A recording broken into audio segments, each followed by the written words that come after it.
বলিভিয়ার এল Alto শহরের জ্বালানি স্টেশনগুলোর বাইরে ট্রাকের দীর্ঘ লাইন। দেশটিতে ডিজেল সংকট মারাত্মক আকার ধারণ করেছে। সেখানে ২২ এপ্রিল ট্রাক চালকদের জ্বালানি নিতে ঘণ্টার পর ঘণ্টা অপেক্ষা করতে দেখা গেছে।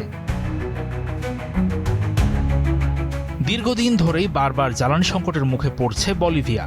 বিশ্লেষকদের মতে পরিস্থিতি সামাল দেওয়া দিনকে দিন কঠিন হয়ে পড়েছে। জুবিলি ফাউন্ডেশনের জ্বালানি ও হাইড্রোকার্বন বিশ্লেষক রাউল ভেলাস্কুয়েজ এই সংকটের অন্যতম কারণ হিসেবে বিশ্ববাজারে জ্বালানি তেলের বাড়তে থাকা দামকে চিহ্নিত করেছেন। রাউল সতর্ক করে বলেন, বলিভিয়ার ভর্তুকিযুক্ত অভ্যন্তরীণ জ্বালানি এবং আঞ্চলিক বাজার দরের মধ্যে বিশাল পার্থক্য রয়েছে। এই কারণে জ্বালানির পাচার উৎসাহ পাচ্ছে। পাচারকারীরা স্থানীয়ভাবে কম দামে জ্বালানি কিনে সীমান্তের ওপারে চড়া দামে বিক্রি করছে। এতে অভ্যন্তরীণ চাহিদা বেড়ে যাচ্ছে, ফলে সংকট আরও ঘনীভূত হচ্ছে।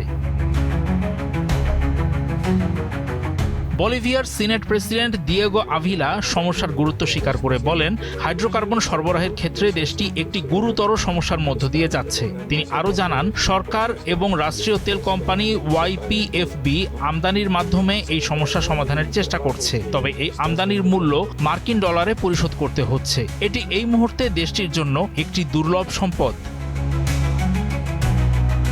২০২৩ সাল থেকে জ্বালানি সংকটের বিরুদ্ধে লড়াই করছে বলিভিয়া।